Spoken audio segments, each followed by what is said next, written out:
kumain. Inihaw na liempo naman po para sa ating pananghalian. Isa po sa nagpapasarap sa mga inihaw ay ang masarap na sausawan.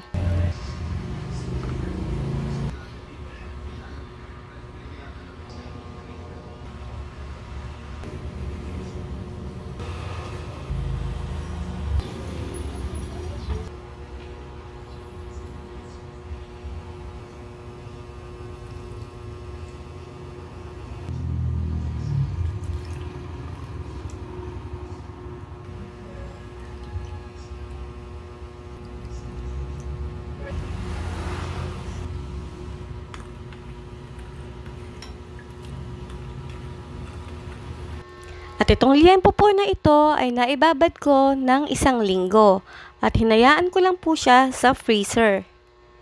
Kaya po ito ay magiging malasa at juicy ang meat. Isa po ang inihaw sa tipid ricado na pang-ulam. Pero maraming masasarapan at may paborito nito. At sana po ay nagustuhan nyo ang maikling video na ito. Bye, bye!